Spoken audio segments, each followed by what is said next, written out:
Welcome to another Survive the Nights video. Now before I let you enjoy this marvel of an update vlog, I gotta say a few things. Firstly, all of this looks stellar.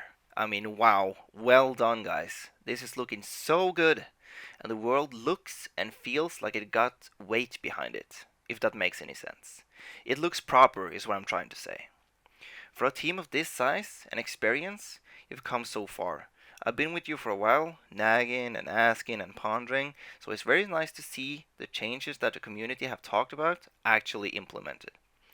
You guys have been so patient, and so have we. Well, some of us at least. The community outreach and response have been beyond anything I've been a part of, that is for sure. If any of my viewers are interested in the game, you can find all the information in the description below. I highly urge you guys to look into it. The link to the official Discord is also down there, where you can ask the devs or any of the mods, me included, any questions you might have about the game. But I suggest you check out the forums first, as most of the information can also be found there. Alright, that's me done japping. Now enjoy the video, and I hope to see you on Discord. Yo, what's up guys, JT here. I'm going to be bringing you a quick update video today. I'm going to talk about some of the features that we showed in the trailer, show you some things that got cut from the trailer, and generally talk about the plans moving forward with the release of the game. I'm actually going to kick straight off with this here guys, and the first thing I'm going to show you is the credits tab. That's implemented now. If you are a backer of the game, you'll be on this list. If you do pre-order before the Steam release, you'll also be on there. Over on the play window, the history tab now works, favorites is also implemented, and the own tab will show you the servers that you actually own. The friends tab isn't quite implemented yet, but you will be able to connect with your friends via the Steam overlay. I've actually taken a bunch of footage here. I tried to play through the game a little bit. I got quite a lot of content. I'm actually going to have some cuts in this video, sort of take you through the day and really just show you the bits that really I think that you'll like to see. One of the first things I'm actually wanting to talk about here is the view distance. Some of you might remember from the stress test that it was set to around 1,000 meters. Maybe you've seen it in some video or something. We've actually optimized things. We've combined some terrains in the distance, and we've actually managed to get that up to about 10,000 meters now, with some performance gains as well, which is always nice. I'm going to go ahead here and equip an axe. And the first thing I want to show you on the axe is the inspector readout that we've added.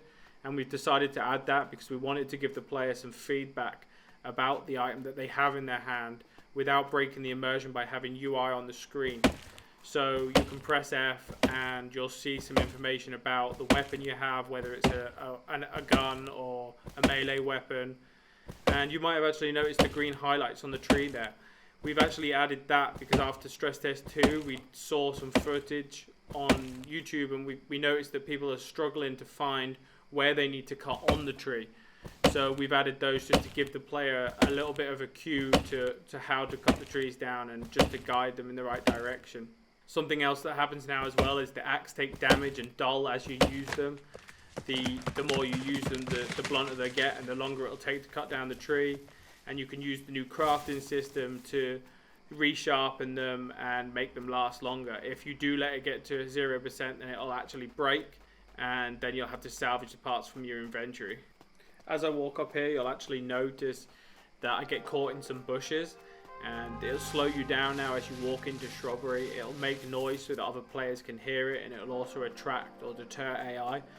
I'm not actually afraid to admit it guys, that I got completely lost before I came over that ridge and saw Union Point Power over there. And that's something also that we really wanted to do with the landmarks in the world, where you'd be able to use them as reference points as you navigate around the world and try to find your friends. I'm actually going to head into town now because I know I'll be able to find a water barrel over there. We didn't want to make finding water difficult because we feel in this kind of environment it would be pretty easy. What we do want to do is have the challenge of purifying that water and making it safe to drink. So you can see this water barrel here. You don't actually know if it has water in it before you try to take it. It's a chance system where you walk up to it and find out. They will refill after it's rained, and they are persistent between players. So if you take all the water out of it, it won't be there for another player. But like I said, getting that water should be fairly easy. I actually head over into the woods now. where we're going to set up a little bit of a camp and actually show purifying some of that water on a campfire. I'm going to actually go ahead here and just give all the items for setting up this camp because I really didn't want to find them all. And this is also something that you guys will have access to. If you're a server admin, you'll be able to give yourselves items, you'll be able to give other player items if that's something you want to do. And there's loads of different variants of the give command. You can give single items, you can give items with quantity, or you can look up give, and all kinds of different options for that. You can actually see here that I forgot one of the IDs, so I just did try give and then a name, and it will basically look on the system and see what there is to give you that matches that name, and it'll try to give you it. You can see that I actually place a tent now, and that serves as a mobile logout point in the world. If you do use something like this, then you'll sign back in exactly where you did log out, and if you don't, then you'll log back in somewhere near where you signed out. You can see that I'm placing a fire here, and I'm just adding some parts to it, and we're going to use this after we've shown you the crafting system to actually purify the water and make it safe to drink so that you don't have a chance of getting sick. I'm actually showing the new crafting system here now, and we added this because we felt that the old system was becoming a little bit clunky with the lists. The lists were becoming a little bit long, and it was becoming hard to find exactly what you wanted to craft. So we've added this recipe system where you can assign stuff to the recipe and just find out yourselves if it is actually something that can be crafted. We've added this wiki button here as well, which will actually open directly to a web page where you can find all the different recipes and just make it kind of easy to find that. And that will open in the overlay, the Steam overlay as well, if that's something that you want. That's just an option with all URLs in the game in the settings, where you can check that on if you want it to open in the Steam overlay, or off if you want it to open in your regular browser. So I'm going to go ahead here and actually craft a tripod, and then we'll throw that over the fire and actually boil the water and make it safe to drink. You might have seen the cooking system that we've implemented here in the trailer, and I just wanted to talk a little bit more about this and how this works. Basically, any surface that is over a fire or a stove or a kitchen stove is basically a cooking zone if it's turned on by the electric, or in this case the fire that's underneath it, and will actually allow you to cook anything that is set as cookable. So in this case it's a saucepan of dirty water.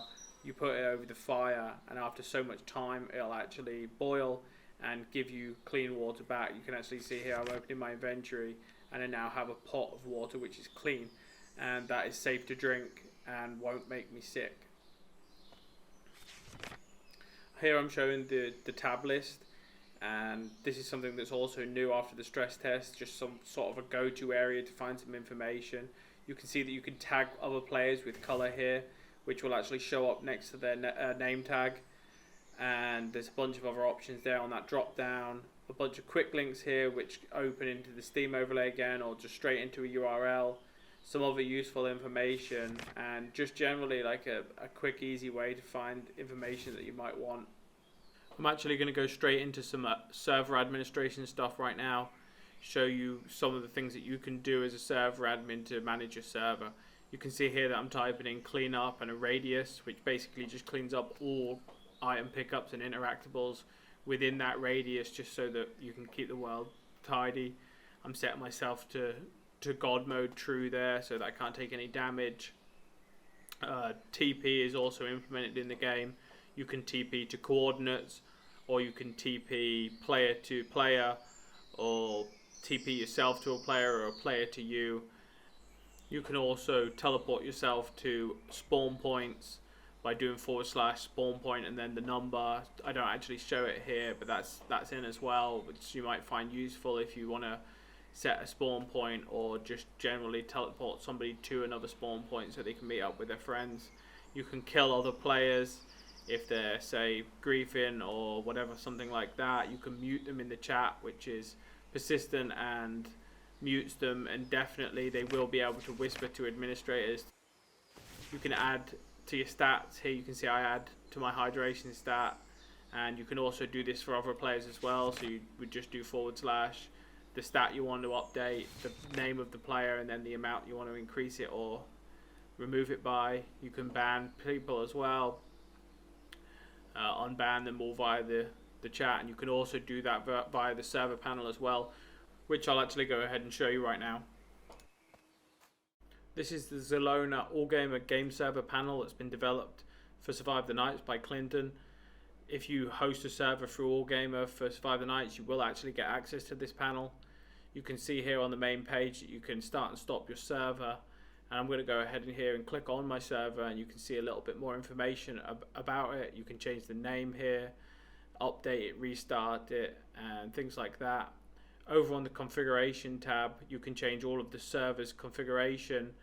I won't go into too much detail about each of these options, but basically this saves you having to edit text documents and will really allow you to run the server the way that you want to do it.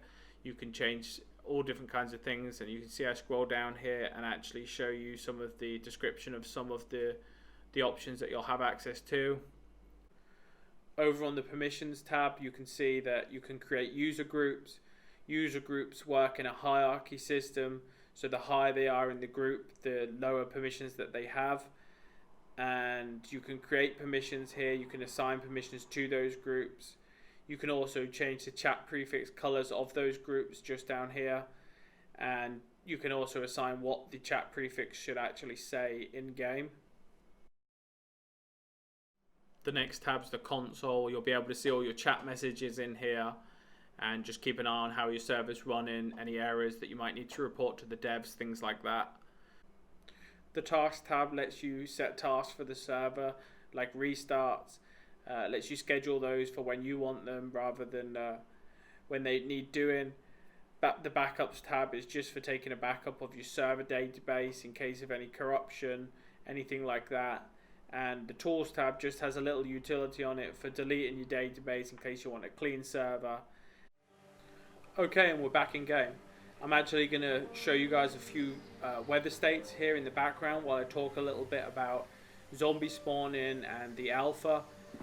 These commands that I'm inputting right now, I'm actually forcing the weather.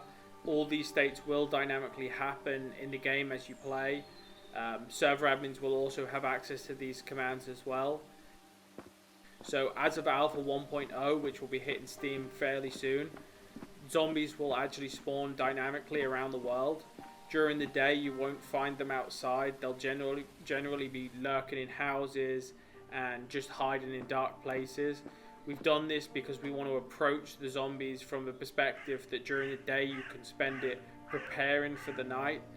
During the night, zombies will actually spawn outside. They'll be more aggressive and they'll actively seek other prey for food, and you'll actually have to fend those off more. As for the Steam Early Access, we're really positive at the moment. We're really confident about where the builds are. We're wanting to polish things off just a tiny little bit more. Even though we will be going onto Steam as an early access game, we want it to be a fun experience for the people who play. If you want to get involved with the backer testing, then you can pre-order the game through the Humble Bundle, and in the coming weeks we're hoping to do tests with the community and really gather information. But overall the plan is to be on Steam this summer, and we're going to really take it from there and continue the development once we hit Steam and really make the game awesome. I just wanted to show you this last little clip to show something that we've implemented here into the game which we feel is like really important, and that is this wind up flashlight. And the reason we've added this is because we noticed during the stress test that finding flashlights was a real problem when you first started playing the game, and people were struggling to navigate around during the night. We don't want to sacrifice having dark nights because people can't play because they don't have lights. So we've implemented this wind up flashlight, and we're thinking about giving it away as a starting item. And as you can see here, it's super dim, it's almost useless, but you'll be able to have a source of light which is renewable. You can wind it up. It will make a bunch of noise which will attract zombies, and just generally be something that just allows you to play the game during the night, during your first game night. You can see here that we just got jumped by a zombie. We did manage to kill him, but that was a pretty close call. Alright guys, I'm going to end this video here. As always, a massive thank you from myself and the team. All of your ideas are fantastic. We love the contribution that you guys put in. If you did like the video, remember to hit the thumbs up and the subscribe. If you haven't already, come and join us on the forums in the Discord. We'd love to meet you. And I'll see you in the next video, guys. Cheers.